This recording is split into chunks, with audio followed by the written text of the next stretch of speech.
प्रेमियों को हरिओम राम राम। देखिए, आज गुरुवार का दिन है। आज कितना बढ़िया इन लोगों ने जो है मेहनत करके आज कंप्यूटर पर कर दिया है। आप सब लोग जितने लोग वीडियो खोले हो, सब लोग सामने, सबके दर्शन हो रहे हैं, सबके दर्शन हो रहे सामने, सभी लोग एक साथ दिखाई पड़ रहे हैं। नीचे अर्चना दिखाई पड़ रही है, डॉक्टर किरण दिखाई पड़ रही है। हाँ, पूजा जी आप दिखाई पड़ रही है, दुर्गेश भैया, सब लोग,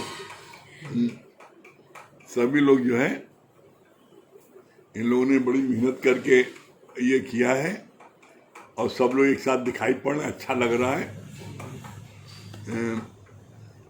नई नई टेक्नोलॉजी, नई नई खोज, गुरु जी की कृपा से सभी का सहयोग और सभी के उससे सत्संग होता है। हम सब बड़े भाग्यशाली हैं कि हमको गुरु ने ऐसा बना दिया है कि अब हमको कहीं भी हमारी की सेवा होती है तो हमको बड़ा अंदर में खुशी मिलती है कि हमारी सेवा स्वीकार हुई। हम लोगों का जो है भगवत गीता चल रही है। भगवत गीता का हम लोगों का जो है 18वां अध्याय। देखिए कितनी मजे की बात है। आप ट्रेन का आखिरी डिब्बा ही पकड़ लो और बॉम्बे ट्रेन जा रही है, चाहे पहला डिब्बा पकड़ो आखिरी डिब्बा पकड़ो, तो आखिरी डिब्बा पकड़ लिया गया है। और हम लोगों का ये भगवत गीता का 18वां अध्याय चल रहा है। ये अंतिम अध्याय है, 18वां अध्याय। और 18वें अध्याय में कैसा प्रेमियों ने सबको एक साथ मिलवा दिया, सबके दर्शन एक साथ हो रहे हैं। बहुत अच्छा लग रहा है। यहाँ पर गुरु जी ने 18वें अध्याय का कल चला था 23 से 27 श्लोक में कल चला था, कल पढ़ा गया था। क्या पढ़ा गया था? जब तक तुम गीता को अपने जीवन में नहीं लगाते हो तब तक गीता पढ़ने और सुनने का कोई प्रयोजन नहीं है। साथ साथ अपना अज्ञान भी निवृत्त करते चलो, नहीं तो अज्ञान है कोढ़ की बीमारी के सदृश। कल यहाँ तक हुआ था। अब उसके आगे आज भगवान क्या बोल रहे हैं, ध्यान से। 18वां अध्याय है, बहुत ध्यान से आप लोग इसको सुनिएगा। कोई बात किसी को समझ में नहीं आती है तो आप लोग जो है व्हाट्सअप कर दीजिएगा, प्रश्न करिएगा।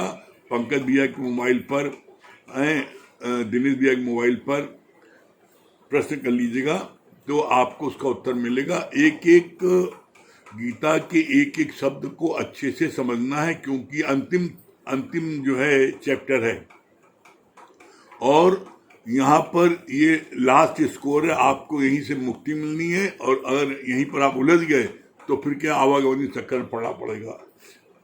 भगवान जो है कल यहाँ तक कल पढ़ा गया था, उसके आगे आज क्या भगवान बोल रहे हैं? सात्विक कर्म वो है जो शास्त्र विधि के अनुसार कर्तापनी के अहंकार से रहित होकर किया जाता है। दुनिया के सभी कर्म तो तुम शास्त्र विधि के अनुसार करते हो, पर क्या जीवन का हर कर्म तेरा शास्त्र विधि के अनुसार होता है? अगर होता है तो शास्त्र में क्या लिखा है? शास्त्र में लिखा है, क्या लिखा है? 100 साल की उम्र पहले थी, तो 100 साल की जो उम्र थी उसमें 25-25 साल 4 भागों में बटा था। 25 साल जो है क्या था? ब्रह्मचर्य, 25 साल गृहस्थ, 25 साल वानप्रस्थ, तो 25 साल संन्यास। तो गुरुजी प्रश्न कर रहे हैं हम सभी से, क्या 25 साल आपने गुरु धाम में जाकर के ब्रह्म की विद्या ली, ब्रह्मचर्य में रहे? आप बताओ। तो हम तो नहीं ले रहे, ब्रह्मचर्य में तो नहीं ले रहे, ब्रह्म की विद्या नहीं ले रहे।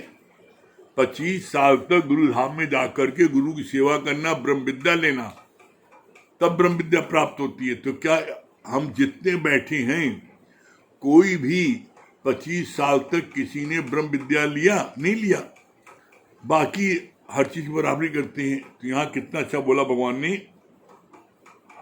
यहाँ पर कि सात्विक कर्म वो है जो शास्त्र विधि के अनुसार कर्तापनी के अहंकार से रहित हो। कर्तापनी के अहंकार से रहित, मैं करने वाला हूं, मैं खिलाने वाला हूं, मैं पालने वाला हूं, इससे बोला कर्तापनी से रहित हो, अभिमान न हो और न फल की इच्छा हो, वो है सात्विक कर्म जो बोला। तो ऐसे में आप कर्म जो करते हो तो क्या बिना फल की इच्छा के, बिना अहंकार के करते हो? क्वेश्चन मार्क है।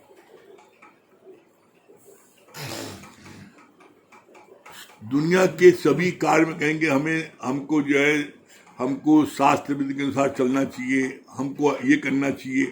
तो शास्त्र विधि में लिखा है 25 साल ब्रह्मचर्य में रहना है, तो 25 साल आप ब्रह्मचर्य में रहते हो, और 25 साल ब्रह्मचर्य में रहने के बाद फिर 25 साल गृहस्थ में रहना, और फिर 25 साल वानप्रस्थ। मतलब क्या होता है? गृहस्थ से वानप्रस्थ आना। कैसे? उदाहरण के तौर पर बोला भगवान ने, जैसे आप व्यापार करते हो, 50 साल उम्र हो गई, तो आप अपने व्यापार को ऐसा नहीं एकदम से छोड़ के भाग जाओ बच्चों पर, तो एकदम से व्यापार क्लप्स कर जाएगा।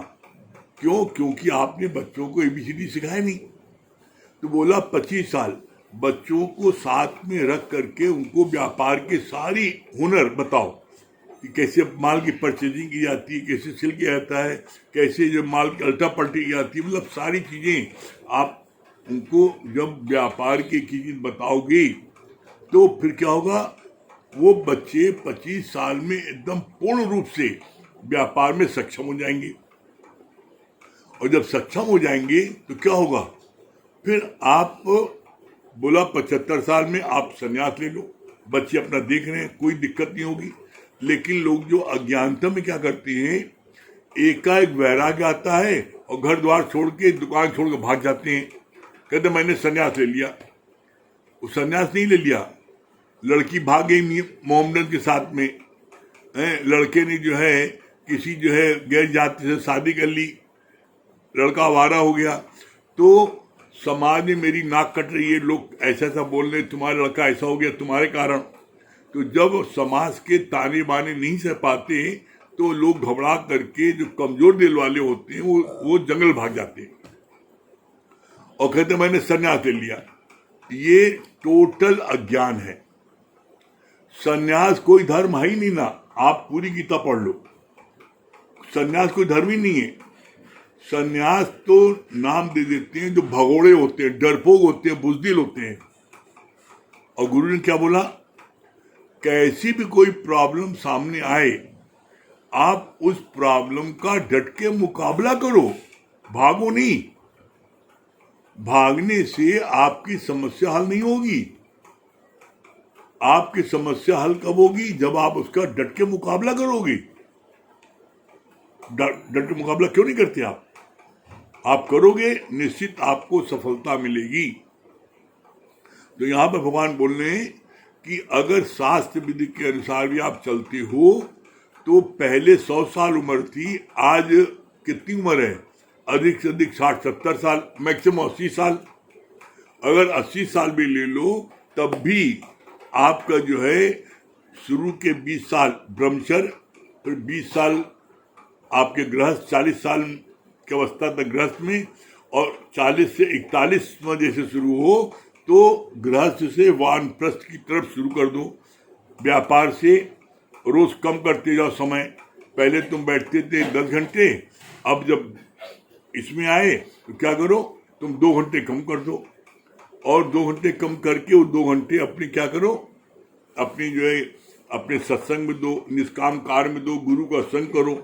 तो इधर आप साइमल्टेनियस धीरे धीरे इधर आप बढ़ते जाओ ज्ञान में, और उधर वो माया अपना धीरे छूटती जाएगी।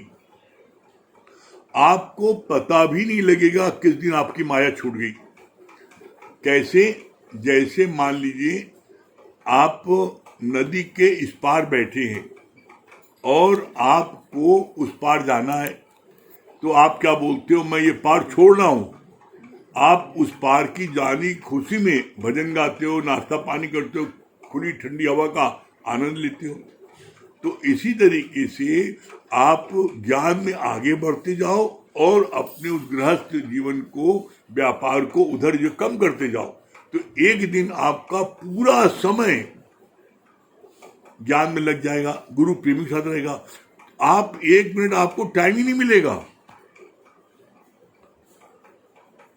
और एकाएक आप भागोगे तो आप जाओ कहाँ, किसको ज्ञान सुनाओगे? अरे किसी चीज को बनाने के लिए उसके लिए पहले मेहनत करनी पड़ती है।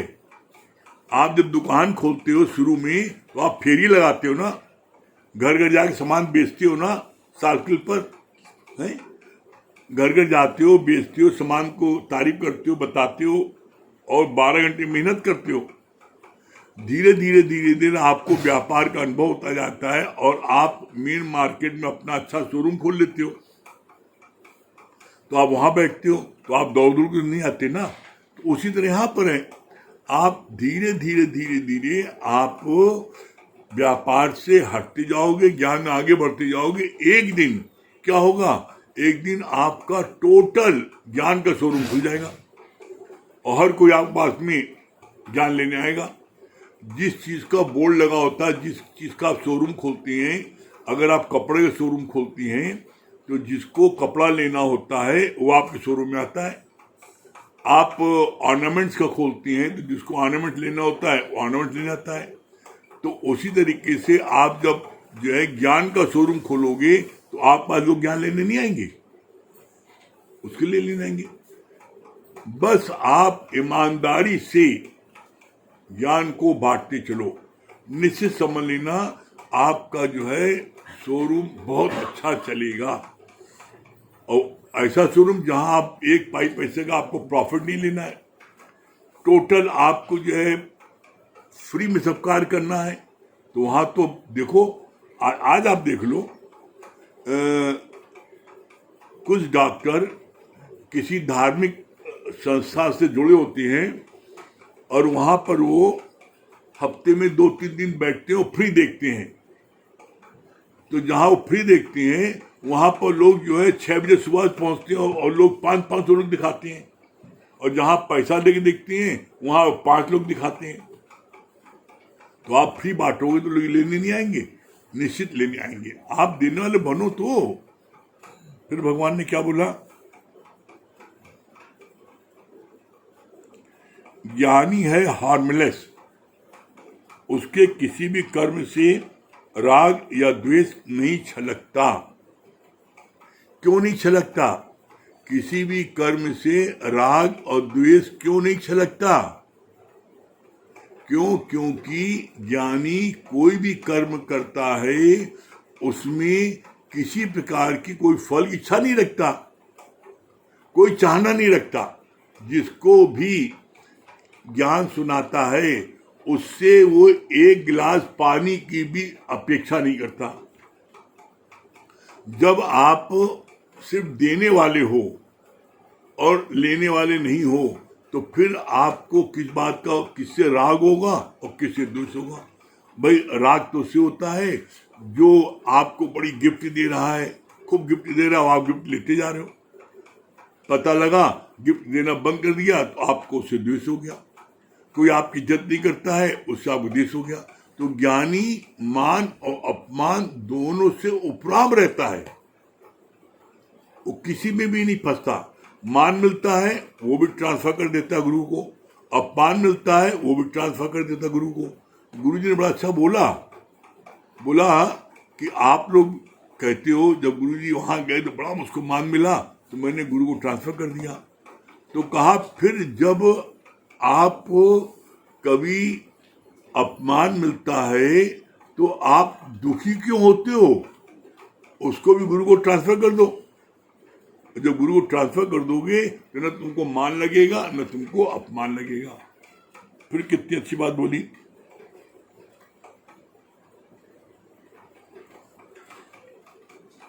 तेरे अंदर अगर मैं का भाव आए तो उस भाव को उसी समय काटो।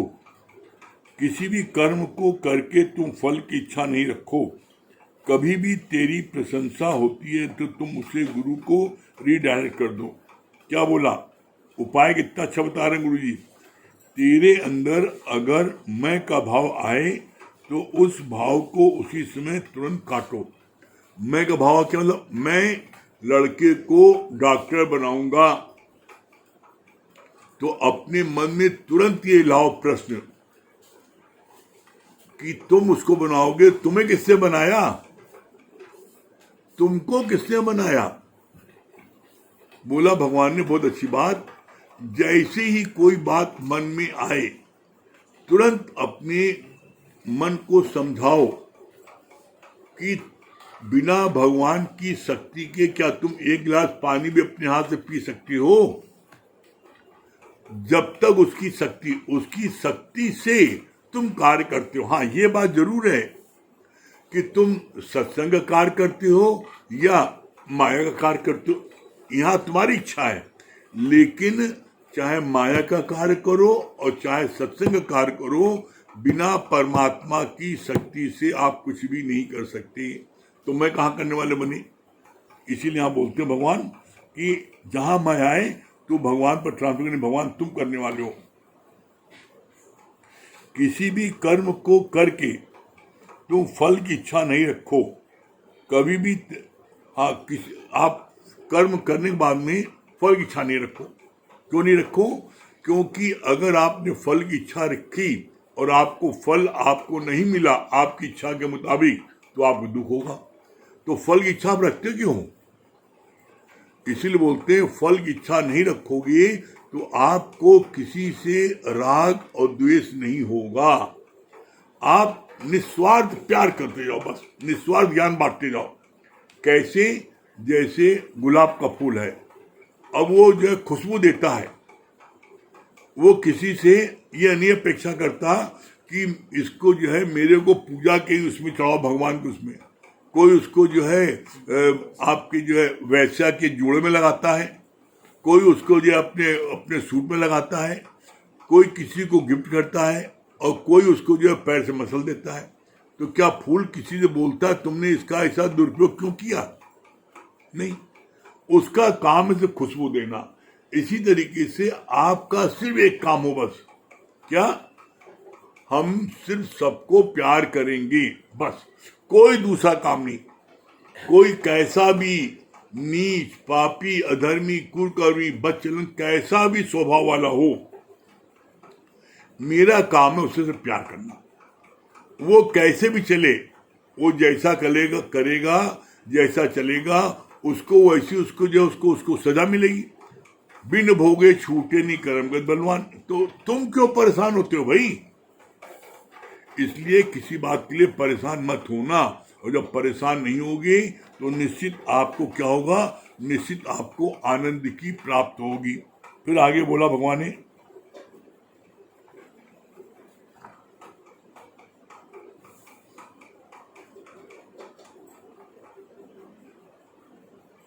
ज्ञानी के हैं सहज कर्म, कभी भी वो अपना नाम नहीं करता। दादी सौम्या दास की अपना नाम न ले, जो स्वयं मिटा हुआ है उसी के आगे तुम भी अपनी हस्ती को मिटा सकते हो। कितनी बड़ी बात बोली भगवान ने। बोला कि तुम्हारे को जो है अपना नाम न ले, अपना नाम कभी करने की कोशिश नहीं करना। क्यों? दादा भगवान ने जैसे बोला, हे परमात्मा, जैसे तुम छुपे हो वैसे मैं भी छुपा रहा हूं, मेरा नाम न जाने कोई। आप लाख ऐसा सोचो, लेकिन क्या आपके ऐसा सोचने पर आपका नाम नहीं होगा? अरे क्या बोला भगवान ने? बोला भक्ति करे पाताल में, प्रकट हो आकाश, और रज्जब तीनों लोक में छुपे न हर की दास। यहाँ पर दादा भगवान ने इतना चाहा कि मेरा नाम कोई नहीं जाने, अपनी फोटो नहीं देते थे।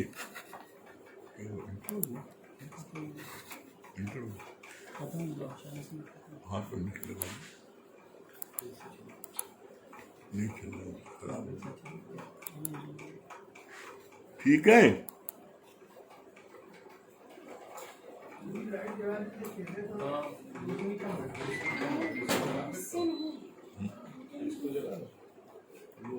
ठीक है, अब चल रहा, ठीक है, ठीक है। ये जो है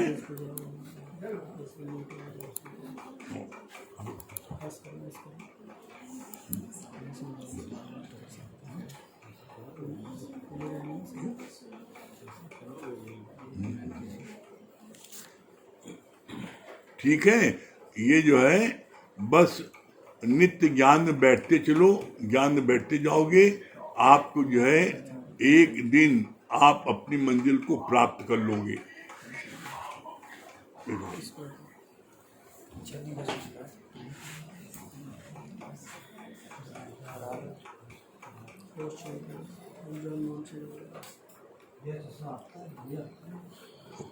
पूरा दिखा दो, बीच में जैसे दिखाया था।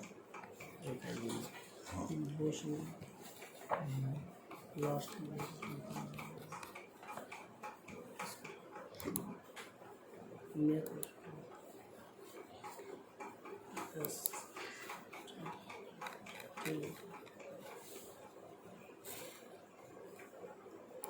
शुक्र है, हो गया। सभी को हरिओम। आज गुरु जी की बड़ी अच्छी वाणी चल रही थी, तो भगवान उसमें बता रहे थे, कह रहे थे कि कुछ बनना ही है अज्ञान बड़ा। जब तक तुम कुछ भी बनोगे तो तुम जो है परमात्मा को प्राप्त नहीं कर पाओगे। भगवान ने बोला, कहा कि देखो, अगर तुम पति बनते हो तो तुम्हें पत्नी की चिंता होती है, तुम हर समय उसके चिंतन में रहते हो कि मैं उसके लिए क्या कर दूं, कैसे उसको अच्छे से अच्छी चीज़ ला के उपलब्ध करा दूं। फिर भगवान ने बोला, कहा कि तुम पिता बनते हो, तो पिता बनते हो तो तुमको पुत्र की चिंता होती है कि कैसे पुत्र का भविष्य संवार दूं, कैसे उसके लिए ज़्यादा से ज़्यादा धन इकट्ठा कर दूं, ज़्यादा से ज़्यादा चीज़ उसके लिए करने की चेष्टा करते हो।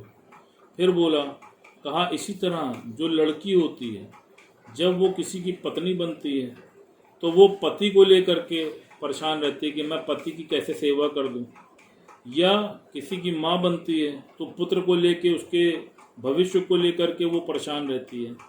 तो भगवान ने कहा कि देखो, जब तक तुम कुछ भी बनोगे तो तुम ये जान लो कि तुम परमात्मा से दूर ही रहोगे, तुम परमात्मा को प्राप्त नहीं कर पाओगे। भगवान ने कहा कि देखो, ऐसे सोचो कि जैसे तुमको कोई एक बहुत ही नायाब दवा दी जाए और वो दवा तुमको दी जाए और कहा जाए कि इस दवा को अगर तुमने पी लिया तो तुम्हारे शरीर के सारे रोग समाप्त हो जाएंगे, तो वो दवा तुम्हारे लिए अद्भुत हो गई ना। अब उस अद्भुत दवा को तुम कहाँ रखना पसंद करोगे? सोचो जरा भाई। उस दवा के लिए तुम कोई शीशी ढूंढोगे, शीशी में उस दवा को रखोगे। अब वो जो नायाब दवा है, अगर तुमसे कहा जाए कि इस दवा को तुम घासलेट वाली शीशी में डाल दो, तो क्या डालोगे?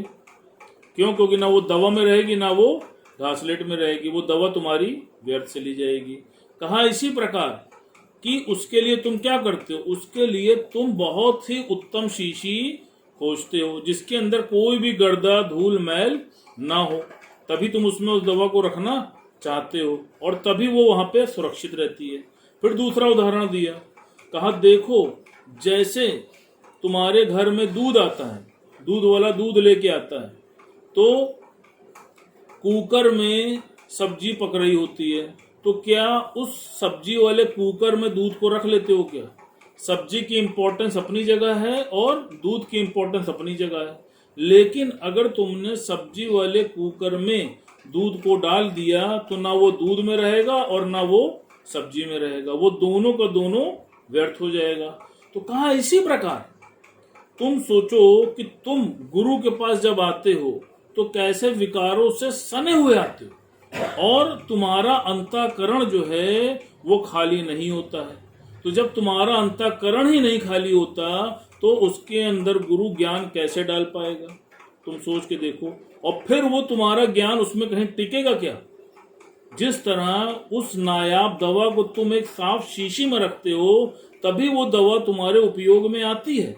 अगर तुम उस दवा को किसी भी चीज के साथ मर्ज कर देते हो तो वो दवा व्यर्थ चली जाती है।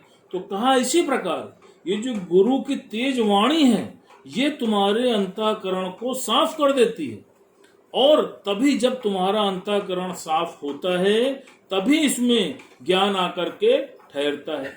लेकिन तुम अंतःकरण तो साफ नहीं करना चाहते और तुम गुरु से कहते हो कि मुझको सिर्फ आप ज्ञान दे दो, तो गुरु तुमको कैसे ज्ञान दे दे? इसीलिए भगवान ने बोला है कि मन अपने की करो सफाई और तभी देवेगा प्रीतम दिखाई। तो पुरुषार्थ तो तुमको अपने साथ करना है, और तुम देखो कि परमात्मा कहाँ वास करेगा। परमात्मा तो अंतःकरण में ही वास करेगा ना, और जब तुम्हारा अंतःकरण पाक साफ शुद्ध स्वच्छ होगा तभी तो परमात्मा वहां पर आके विराजमान होगा, तभी तो वो ज्ञान वहां पर ठहरेगा। आप सोचो, जब वो एक वस्तु, एक दूध है, वो भी खराब बर्तन में या गंदे बर्तन में डालते हो तो दूध देखो फट जाता है। तो सोचो कि तुम्हारे खराब अंतःकरण में परमात्मा कैसे विराजमान हो सकता है, अपने आप से पूछो। फिर भगवान उस संत के बारे में बता रहे थे, कहा कि वो संत होता है और उसका जो शिष्य होता है वो कहता है गुरु जी मुझको बस जल्दी से ज्ञान दे दीजिए। तो वो कहते हैं कि बेटा धैर्य रखो, तुम रोज आओ, नित्य आओ, तुम्हें ज्ञान प्राप्त हो जाएगा। कहते नहीं गुरु जी मेरे पास समय नहीं है, मुझे बस जल्दी से ज्ञान दे दीजिए। तो गुरु क्या युक्ति करता है, वो कहता है कि अच्छा ठीक है, मैं कल तुम्हारे घर आऊंगा और मेरे लिए स्वादिष्ट भोजन बना के रखना, उसके बाद मैं तुमको ज्ञान दूंगा। कहता ठीक है गुरु जी। खूब मेहनत करके गुरु का आना था तो उसके लिए वो अच्छे से अच्छा स्वादिष्ट भोजन पका के तैयार करता है, और तैयार करने के बाद जब गुरु उसके घर पहुंचता है तो गुरु क्या बोलता है, गुरु कहता है कि ऐसा है मुझे बहुत जल्दी है, तुम ऐसा करो कि मेरी पोटली में ये सारा भोजन जो तुमने बनाया है तुम इसमें रख दो और मैं ये सारा भोजन ग्रहण कर लूंगा। तो जब वो गुरु की पोटली खोलता है तो देखता है कि उस पोटली में लीद भरी पड़ी है। तो वो कहता है गुरु जी इसमें तो लीद है, इसमें मैं भोजन कैसे रख दूं? तो कहता है नहीं कोई बात नहीं, भोजन तो मुझे करना है, तुम ऐसा करो तुम इस लीद में सारा भोजन रख दो। वो कहता नहीं गुरुजी मैंने इतनी मेहनत करके इतना भोजन बनाया है, मैं इस भोजन को इस पोटली में नहीं रख सकता, ये भोजन व्यर्थ चला जाएगा। तब गुरु ने क्या बोला, कहा तुम्हें अपने प्रश्न का उत्तर मिला? कहा नहीं समझा गुरुजी। कहा देखो तुमने इतनी मेहनत करके ये व्यंजन मेरे लिए बनाया और तुम इस पोटली में इस व्यंजन को नहीं रख पाए, क्यों? क्योंकि ये पोटली गंदी है। तो इतनी मेहनत करके जो गुरु ने ज्ञान को अर्जित किया है तो वो कैसे तुम्हारे गंदे अंतःकरण में दब दे? तब उसको ये बात समझ में आई। तो इसीलिए भगवान ने बोला, कहा कि देखो गुरु तुम्हारे साथ कितनी मेहनत करता है, कितना पुरुषार्थ करता है, लेकिन तुम अपने साथ अपना पुरुषार्थ नहीं कर पाते हो और फिर तुम जीव बन जाते हो। तो जब तुम जीव बन जाते हो तो जीव बनने पे फिर वही बात आ गई, या तो पति बनते हो या पिता बनते हो या पुत्र बनते हो, कुछ ना कुछ बन जाते हो, और जब कुछ बन जाते हो तो तुम उस गॉड से दूर हो जाते हो। फिर भगवान ने कहा कि देखो माया प्राप्त करना हर कोई चाहता है, कौन ऐसा है जो माया नहीं प्राप्त करना चाहता? भगवान ने यहां तक कहा कि सत्संग में भी जितने पुरुष बैठे हैं क्या वो माया प्राप्त नहीं करना चाहते हैं? क्या उनके अंदर से माया प्राप्ति की इच्छा समाप्त हो गई है? अपने अंदर झांक के देखो, माया सब प्राप्त करना चाहते हैं, लेकिन तुम्हारे चाहने से क्या माया तुमको प्राप्त हो जाएगी? तुम इस बात का चिंतन करो कि तुम्हारे चाह लेने से क्या परमात्मा तुमको माया दे देगा या तुम्हारे पास पर्याप्त धन हो जाएगा? कहा नहीं हो पाएगा। कहा देखो इस मार्ग में प्रारब्ध आड़े आती है, अगर तुमने पुरुषार्थ किया और माया तुम्हारे प्रारब्ध में नहीं बधी है तो माया तुमको नहीं प्राप्त होगी। क्यों? क्योंकि तुम्हारे प्रारब्ध में वो माया नहीं थी, वो किसी भी मार्ग से आएगी और किसी न किसी मार्ग से चली जाएगी। लेकिन भगवान ने क्या बोला, कहा कि सोचो कि अगर तुमने परमात्मा के मार्ग पर पुरुषार्थ किया तो ये कभी व्यर्थ नहीं जाएगा। और भगवान ने बोला है कि जो कोई भी मेरे तरफ बढ़ता है या मेरे इस कार्य में आगे बढ़ता है तो उसका ये पुरुषार्थ कभी भी व्यर्थ नहीं जाता है। अर्जुन ने भगवान कृष्ण से क्या पूछा? अर्जुन ने यही तो पूछा कि भगवान, अगर मैं आपके कहने पे युद्ध करता हूं और धर्म की ओर बढ़ता हूं, लेकिन मैं इसको करने पे भी असफल होता हूं, तो ऐसा ना हो कि मेरा राजपाट भी चला गया और मैं इधर से भी चला गया। तो भगवान ने क्या बोला? कहा नहीं, मेरे मार्ग में किया हुआ प्रयास कभी भी व्यर्थ नहीं जाता है, और तुम अगर इस जीवन में मुक्ति को प्राप्त नहीं कर पाए तो तुम्हारा अगला जन्म श्री मानव के घर में होगा।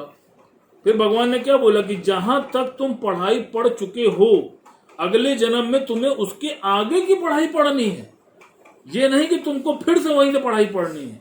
अब आप एक चीज सोचो, आप कौन सा व्यापार करना चाहते हो? आप वही व्यापार करना चाहते हो जिसमें सिक्योर्ड इनकम हो, जिसमें पता हो कि मुनाफा बहुत जबरदस्त है। कम मुनाफे वाला कोई व्यापार करना चाहता है? नहीं करना चाहता है। हम ट्यूशन भी पढ़ते हैं तो देखिए ट्यूटर क्या बोलता है कि शर्तियां पास होगा बच्चा, उसी के पास तो ट्यूशन भी पढ़ना चाहते हैं। तो भगवान ने बोला, कहा कि देखो यहाँ परमात्मा तुमको गारंटी दे रहा है कि तुमने मेरे इस मार्ग पे अगर तुम आगे बढ़े तो गारंटी है कि तुम्हारे को मुक्ति अवश्य मिलेगी। अगर इस जन्म में नहीं मिली तो अगले जन्म में श्री मानव के यहाँ तुम्हारा जन्म होगा, मतलब तुम्हारा पुरुषार्थ व्यर्थ नहीं जाएगा। और फिर उससे बड़ी बात देखिए क्या बोली भगवान ने, गीता में इस ज्ञान को प्राप्त करने का नियम भी बताया। भगवान ने क्या बोला है कि श्रद्धावानम लभते ज्ञानम और अश्रद्धालु नाशयानम। तो अब आप देखिए अपने अंदर की हमें गॉड को प्राप्त करने की कितनी श्रद्धा, कितना विश्वास हमारे अंदर है। आप इसको अपने अंदर झांक के देखिए। और फिर दादा भगवान ने क्या बोला? दादा भगवान ने तो यहां तक बोला कि जो कोई भी मेरी शरण में आ जाता है, कैसा भी नीच, पापी, कुकर्मी, अधर्मी, अत्याचारी, उसको मैं कब्र से निकाल के मुक्त करता हूं। आप सोचिए, दादा भगवान ने तो इतनी बड़ी प्रतिज्ञा ले ली, और इतनी बड़ी प्रतिज्ञा लेने के बाद आप सोचिए कोई आज तक ऐसा है कि जो इस सत्संग में आया और उसको आनंद की प्राप्ति नहीं हुई? अपने से आप पूछिए, ऐसा गुरु कोई आपको पूरे वर्ल्ड में मिल सकता है? सोचिए, उन्होंने यहां तक कहा कि मैं कब्र से निकाल के मुक्त कर दूंगा। तो अब आप सोचिए कि इतना धनाशाही आपके ऊपर है, और इसके बाद भी अगर आप भटक रहे हैं और अपने अंतःकरण को शुद्ध नहीं कर रहे हैं, तो फिर इसमें गुरु भी क्या कर सकता है?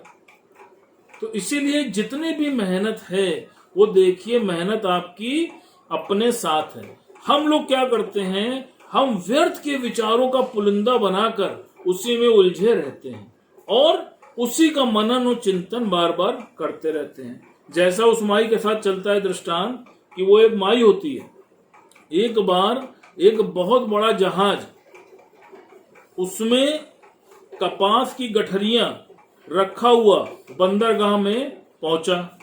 तो वहां पर एक बूढ़ी माई रहती है। तो वो बूढ़ी माई उन सारी गठरियों को जब देखती है कपास की, तो उसके मन में आता है कि इसकी कताई कौन करेगा। उस जमाने में कताई हाथ से हुआ करती थी। तो वो माई सबसे कहती है कि इतनी कपास की कताई कौन करेगा, और उसको लेकर के वो परेशान हो जाती है। और जो कोई भी उससे मिलता है वो सबसे सिर्फ यही बात कहती है कि इतनी कपास कौन काटेगा, इतनी कपास कौन काटेगा। तो वहां पर जो लोग होते हैं वो उस माता से बोलते हैं कि माता जी आप परेशान मत होइए, ये सारी कपास अगले देश जाने के लिए आई है, ये यहाँ के लिए नहीं आई है। लेकिन देखिए बुढ़ापे में जैसे होता है ना कि किसी चीज का चिंतन बार बार होने लगता है और इंद्रियां वहीं पर जा करके आसक्त हो जाती हैं। लेकिन उसके कहने के बाद भी उस माँ को ये बात नहीं समझ में आई। तो वो मानो पागल सी हो गई। तो वहां पे जितने लोग रहते हैं वो उसका इलाज कराने के लिए डॉक्टरों के पास जाते हैं, लेकिन कोई भी डॉक्टर उस माई का इलाज नहीं कर पाता है। क्यों? क्योंकि उसकी मनोवृत्ति वैसी हो जाती है। एक डॉक्टर को ये बात पता चलती है तो वो बोलता है कि मैं इस माता का इलाज कर सकता हूँ, मेरी एक कंडीशन है कि मुझे उसके साथ एकांत में बैठा दो। कहा ठीक है। जब वो माता के पास बैठता है तो उनसे पूरी उनका हाल लेता है। वो सारी बात उसको अपना सारा वृतांत सुना देती हैं। सुनाने के बाद वो डॉक्टर उस माँ से क्या कहता है कि माँ जी, यहाँ पर ठंड बहुत अधिक पड़ती है और हाथ सेकने के लिए हम लोग आगी जलाकर बैठे थे और उस अग्नि की एक चिंगारी जाकर कपास में पड़ गई, जिसकी वजह से सारी कपास जलकर राख हो गई। तो माता बोली कि सारी जल गई कि कुछ बची है? कहीं नहीं माता जी, सारी कपास जलकर राख हो गई। तो जब ये बात उन्होंने सुनी तो उनका मन हल्का हुआ और वो अपने उस भ्रम से बाहर आई और वो ठीक हो गई। तो गुरु जी ने इसका सिद्धांत बहुत अच्छा बताया। कहा इसी प्रकार तुम भी व्यर्थ की उलझनों में, व्यर्थ के विचारों में उलझे पड़े रहते हो, लेकिन जब गुरु उस डॉक्टर की तरह तुम्हारे जीवन में आता है और आने के बाद वो उन सारे नेगेटिव विचारों पर ज्ञान की अग्नि जला देता है तो वो तुम्हारे सारे नेगेटिव विचार जल के राख हो जाते हैं और तुम इस तपती हुई दुनिया में ठंडक महसूस करने लगते हो। तो देखिए, गुरु के पास हर चीज की युक्ति है और हम क्या होता है, हमारे साथ क्या होता है कि हम हमेशा निगेटिव चीजों पे ही अपना फोकस करते हैं। तो भगवान ने यही बात बोली कि कहा कभी भी हो जाए, देखो गिरे हुए विचारों को कभी मत पकड़ो, हमेशा बी पॉजिटिव, हमेशा तुम सकारात्मक सोचो, कभी भी तुम नकारात्मक मत सोचो। और देखिए, नेगेटिव चीज आपके अंदर तब तक नहीं जा सकती जब तक आप उसको स्वयं अंदर ना ले जाएं। निगेटिव विचार कहाँ से आते हैं? आप जब कोई गलत व्यक्ति का संग करते हैं, कोई गलत चीज देखते हैं, तभी तो वो निगेटिव थॉट आपके अंदर आता है। तो यही परहेज है इस ज्ञान में। अभी आपकी लौ उतनी स्ट्रांग नहीं है तो आपको परहेज में रहना है। दादा भगवान ने क्या बोला? पैदल और परहेज, जो इन दोनों चीजों का पालन करता है तो वो निश्चय ही अपनी मंजिल को प्राप्त करता है। तो अब आप देख लीजिए, परहेज तो करना पड़ेगा। आप ये सोचिए कि हम परहेज ना करें तो ऐसा पॉसिबल नहीं। और जो परहेज करता है तो फिर देखिए वो उस ऊंचाई पे अवश्य पहुंचता है। हरि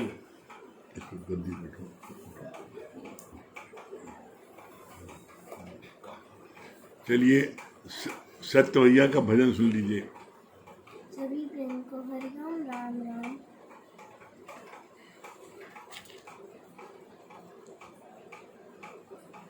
क्या कहूँ कौन सी दौलत है गुरु, मेरा जीवन मेरी दुनिया मेरी जन्नत है गुरु।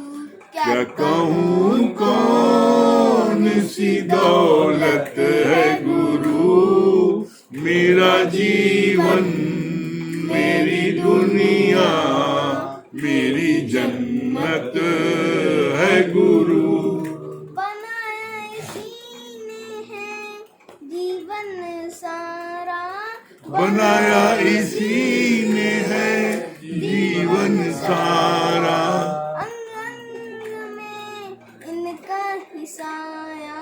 अंग अंग में इनका ही साया, साया ही नहीं काया पे मेरी, साया ही नहीं काया पे मेरी उपकार श्वासों का मेरी पूजा मेरी बरकत है गुरु, मेरी पूजा मेरी बरकत है गुरु।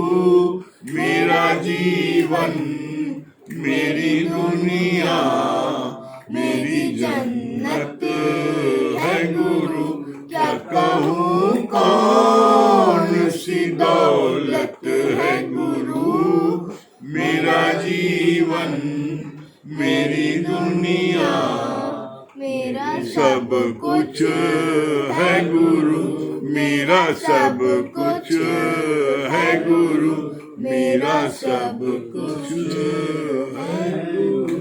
सभी प्रेम को हरिओम राम राम। हाँ वंदना जी, वंदना जी, हाँ सबसे पहले हरिओम। आपकी बिट्टू रानी का पहले उसकी जो बर्थडे बहुत बहुत बधाई है, और बिट्टू रानी को बुलाइए, उसको उसका भजन सुनाइए। भजन नहीं गाती हूँ। हाँ बिट्टू रानी बुलाओ आप।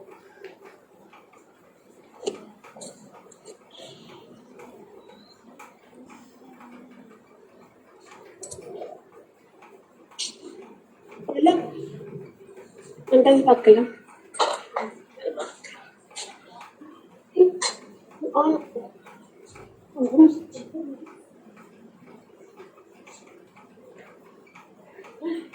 आ रहे हैं, एक सेकंड आ रही है, अभी आ रही है, उसे क्लास अच्छा। चल रही तो आ रही है। चलिए आप बताइए क्या सुना।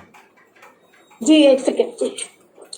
बहुत अच्छा लगा भैया ने बताया अभी कि हम व्यर्थ में विचारों का पुलिंदा बना के चलते हैं और खुद ब खुद परेशान होते हैं, बल्कि ऐसा कुछ होता नहीं है। भाई काल्पनिक बातों में ही हम उलझे रहते हैं। और दूसरा पॉइंट अच्छा लगा कि जब तक आपका अंतःकरण साफ नहीं होगा तब तक आपको ज्ञान नहीं लगेगा। जब अभी आपको ज्ञान में आओगे, ज्ञान लेना चाहोगे तो अपने मन को साफ करके कोई भी विचार मन में लाओगे तो नहीं लगेगा। एकदम खाली मन से आएंगे तभी सत्संग में आपको ज्ञान लगेगा। बहुत सुंदर, बहुत सुंदर। हाँ बिट्टू रानी आ गई नहीं? सबसे क्लास चल रही है। अच्छा चलिए ऑनलाइन ठीक है, आ रही है। चलिए बाद में फिर आप अभी और लोग पूछ लेते हैं, फिर बात। हाँ हाँ दुर्गेश भैया दिल्ली, आज सभी प्रेमी लोग सामने आप लोग जो है कंप्यूटर में दिखाई पड़ रहे हैं स्क्रीन पर, अच्छा लग रहा है। हाँ दुर्गेश भैया, हाँ सभी हरिओम गुरु जी। हरिओम हरिओम दुर्गेश हरिओम भैया। भैया। हरिओम सत भैया। बहुत बहुत अच्छी बात बताया गुरु जी आपने कि अपने मैं को खत्म करो। अपने मैं को खत्म करो। किसी भी चीज में अगर आपके मैं आती है तो उसे गुरु के ज्ञान से तुरंत काट दो, तभी आपको सच्ची आनंद की प्राप्ति हो सकती है। हाँ बहुत ये बात बहुत अच्छी लगी गुरु जी। और पूजा जी क्या बोल रही है? हरिओम गुरु जी। हरिओम भैया जी। हरिओम सत्य भैया। हरिओम। आज ही बात बहुत अच्छी लगी ना, जब आप गुरु के कार्य में और गुरु के सत्संग में लग जाओगे तो आप मोह माया से, दुनिया के सारे विषय विकार से धीरे धीरे मुक्त होते जाओगे। तो ये बात बहुत अच्छी लगी। बहुत और हाँ नीलू जी, हाँ क्या बोले बेटा? छोटे दुर्गेश भैया क्या बता रहे हो? उसको लगा दो दुर्गेश को। हाँ बेटा हरिओम हरिओम हरिओम क्या बता रहे हो, क्या सुना? फिर वो गए छोटे नहीं कर्म करके बलवान। हाँ बहुत बढ़िया, वेरी गुड। और बिट्टू रानी क्या बोल रही है? हरिओम गुरु जी। हरिओम। बहुत अच्छा आपने बताया ना, अपने मन का उपाय कर देंगे एकदम दिखाई। बहुत सुंदर, वेरी गुड। हाँ नीलू जी, मुझे भजन सुना दे। नीलू जी अभी सुनेंगे फिर से, हैं नीलू जी? हरिओम गुरु जी। हरिओम हरिओम गुरु जी। हरिओम हरिओम हरिओम। भैया। हाँ छोटे हरिओम भगवान क्या जी हरिओम। हरिओम। जी गुरु जी बहुत अच्छा लगा अभी बताया आपने कि किसी भी अपनी परिस्थितियों से भागना नहीं है, हाँ। उसे डट कर सामना करना है। हाँ तो जब डट कर सामना करेंगे तो वो जो है ऑटोमेटिक परिस्थितियां पीछे हटती जाएगी। और बहुत अच्छा सच बात है और अनुभव होता है कि गुरु की अथाह मेहनत है हम पर, और गुरु की कितनी मेहनत है। पहले हम तो गंदे मैले कुचैले आए थे, गुरु ने पहले हमें साफ किया, भैया बाबू फिर उन्हें जो है श्रृंगार किया, आज तब इस स्थिति में खड़े हैं। तो गुरु की बहुत और बहुत अथाह मेहनत है। और ज्ञान जो है कभी भी ज्ञानी का अभिमान नहीं करना चाहिए। जितना ज्ञानी की पहचान होती है, झुकते जाओ और मुड़ते जाओ, और कभी भी जिसको ज्ञान सुनाओ ना निरिच्छा होकर, कभी भी जो है बहुत किसी सुंदर। प्रकार की इच्छा नहीं। ये बात बहुत अच्छी लगी। हाँ हरिओम गुरु जी। हरिओम। राम प्रकाश भैया। सदगुरु के कोट शुक्राने भैया, प्रणाम। प्रणाम। हाँ, क्या बता रहे हैं आप? बहुत बहुत बढ़िया लग रहा था भैया, और कितनी अच्छी भैया बात बता रहे थे अमित भैया कि यदि कोई हमको ऐसी बेमिसाल दवा दे हमारा पूरा शरीर स्वस्थ हो जाए तो हम उसको कहाँ पे रखेंगे? बहुत साफ सुंदर शीशी में रखेंगे ना कि किसी गंदी शीशी में रखेंगे। तो ऐसे ही अगर गुरु का हमें ज्ञान प्राप्त करना है तो हमारा जब तक दिल साफ नहीं होगा तो गुरु का ज्ञान टिकेगा कहाँ पर? और कितना अच्छा भैया ने बताया कि जब गुरु ने कहा कि अरे इसी में रख दो, तो पकवान तुम बना के लाए हो देसी घी में, इसमें रख दो बर्तन में, और वो बर्तन था गंदा। तो उसने कहा अरे कैसे इसमें रख दें, इतना गंदा बर्तन और हमारा देसी घी का खाना, हम तो इसमें नहीं रख पाएंगे। तब गुरु ने कहा तुम्हारे प्रश्न का उत्तर मिला। तो बोला कैसा उत्तर? बोला अरे यही कि तुम गंदे बर्तन में अच्छे खाने को नहीं रख रहे हो, तो गुरु का ज्ञान जो इतना शुद्ध पवित्र है वो तुम्हारा गंदा मन में कैसे जाके टिकेगा? बहुत बढ़िया, तो बहुत सबसे सुंदर। पहले हाँ, हमारे अपने कंचन मन जी, को साफ बहुत करना है, बढ़िया। तभी जाके। हाँ, बहुत अच्छा। कंचन जी, कानपुर। हाँ कंचन जी, क्या बता रही हैं? हरिओम गुरु जी। हरिओम। हरिओम भैया। हरिओम भैया। हरिओम सत्य भैया। हाँ गुरु जी, ये बहुत अच्छा लगा कि जो हमारा मन गंदा रहेगा तभी जो है साफ रहेगा, तभी बहुत सुंदर। अंतःकरण से साफ रहेगा तभी ज्ञान हमें लगेगा परमात्मा में, अंतःकरण में।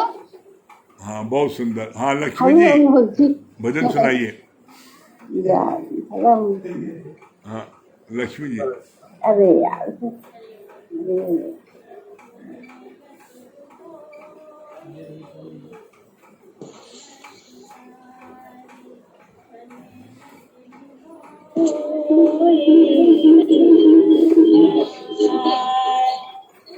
चलना मेरे मन, चलना मेरे मन, गुरु के साथ।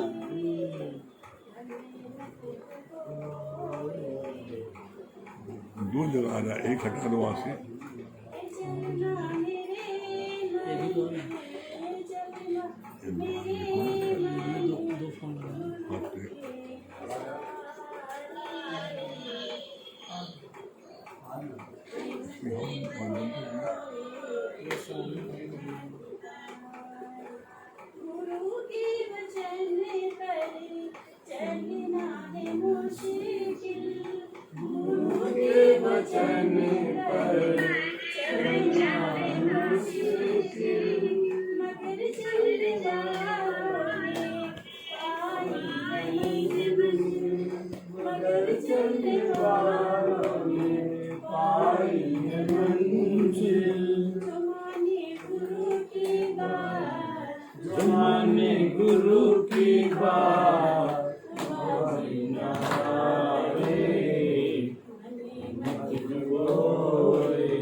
जहाँ मन की मानी धोखा ही खाया।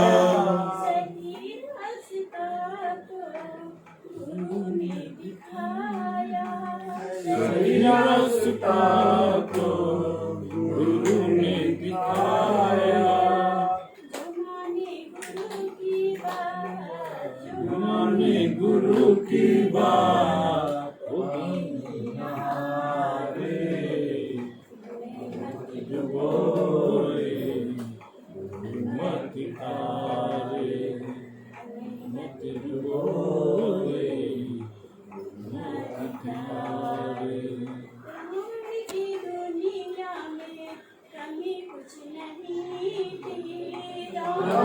की दुनिया में कमी कुछ नहीं थी।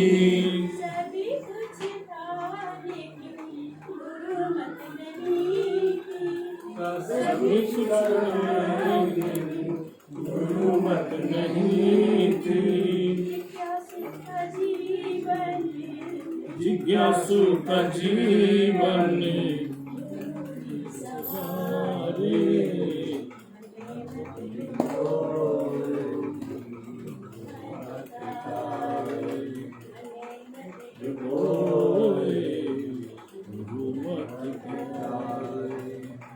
बहुत बढ़िया। सुशीला जी क्या बता रही हैं? हरिओम।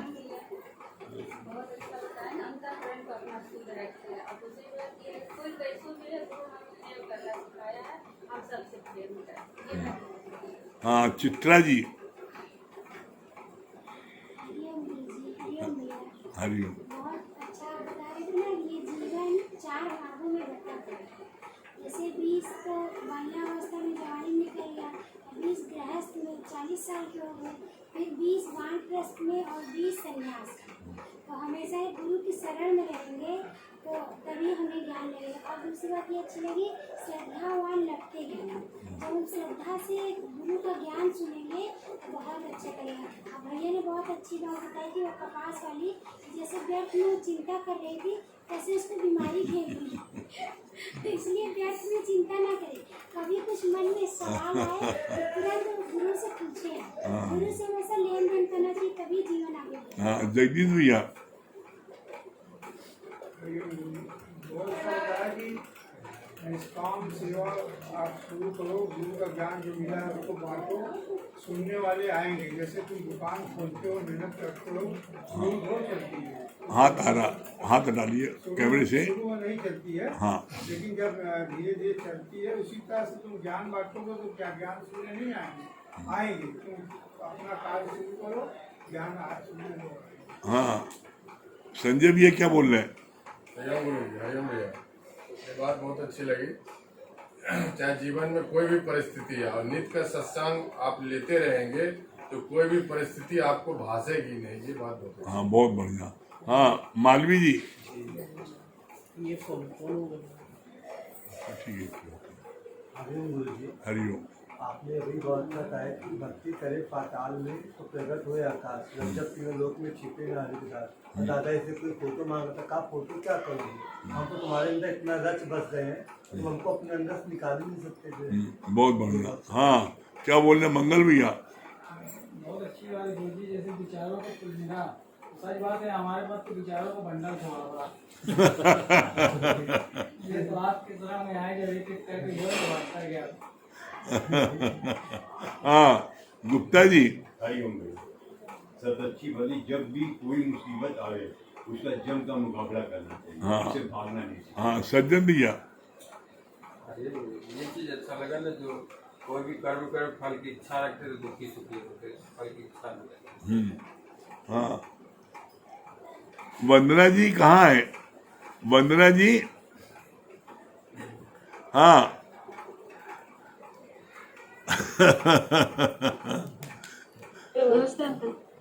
बिट्टू रानी हैप्पी बर्थडे।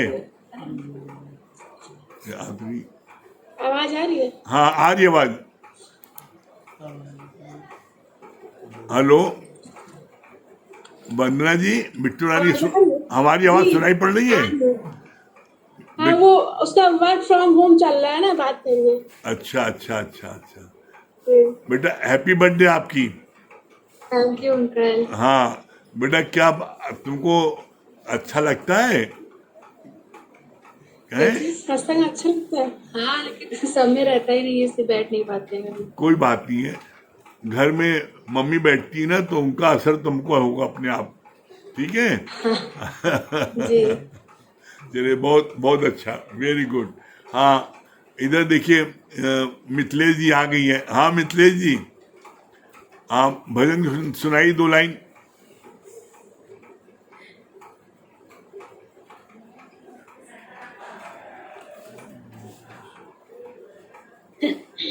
जब से हम सतगुरु तुम्हारे हो गए से हम सतगुरु तुम्हारे हो गए, मिल गई खुशियाँ हमारे हो गए, जब से हम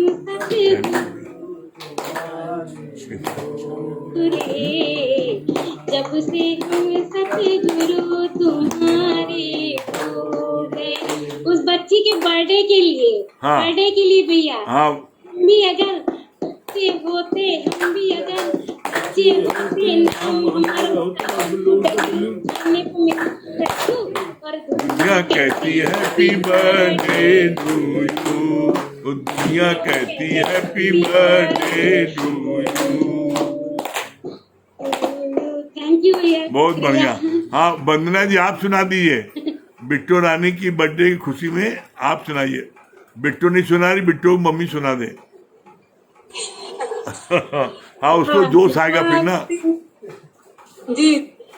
बार बार दिन ये आए, बार बार दिन ये गाए, बार बार दिन ये गाए, बार बार दिल ये गाए, तुम जियो हजारों साल सा ये मेरी है आरज़ू। Happy birthday to you, happy birthday to you, happy birthday to happy birthday. बहुत आपका आशीर्वाद मिल गया उसको, बहुत बड़ी बात है। ये बहुत बच्चे हैं अपने। दिन में आपका आशीर्वाद मिल गया, अच्छा लगा, बहुत अच्छा लगा उसको। हाँ दुर्गेश भैया, छोटे दुर्गेश भैया को मिलाइए।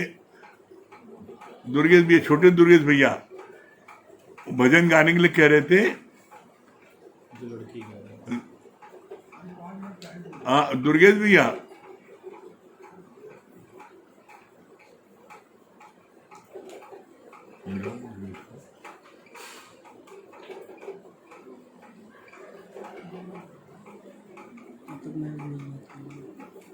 और बात करो नए से बात करो, नए से बात करो, कोई नए से इनसे बात नहीं है बहुत दिन से, विश्वकर्मा जी से। ओ कौन? हाँ विश्वकर्मा जी।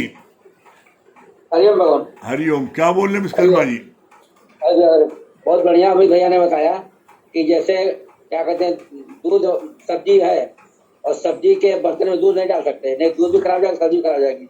वैसे ही जब तक हमारी आत्मा शुद्ध नहीं होगी तब तक गुरु का चाहे जितना वचन चाहे वो काम नहीं करेगा। हाँ। जब हमारी अंदर से आत्मा शुद्ध होगी तभी गुरु का काम करेगा।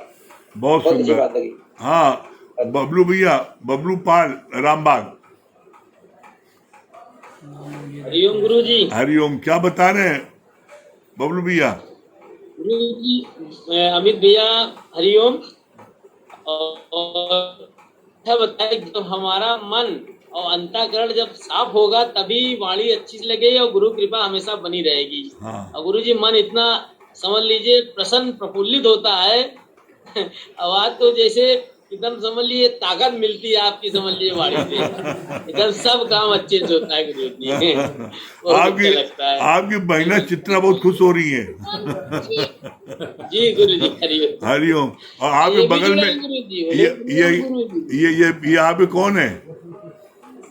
हरिओम गुरु हरिओम। ये हमारे रिश्तेदार जो मंगल भैया किया गए थे। अच्छा अच्छा अच्छा अच्छा। हाँ भैया, अच्छा लग रहा आपको?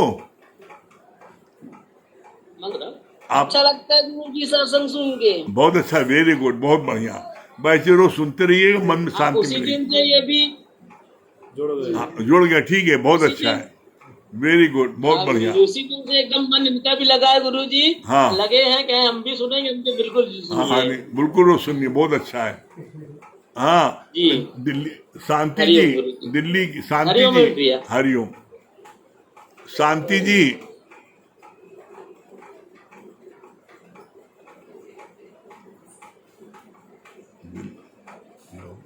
हाँ दिल्ली की शांति जी, अनम्यूट करिए।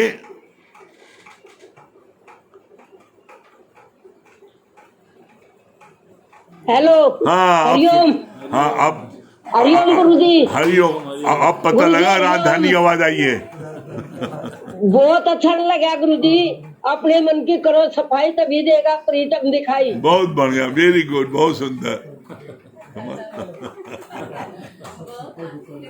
सभी प्रेमी को हरिओम, राम राम।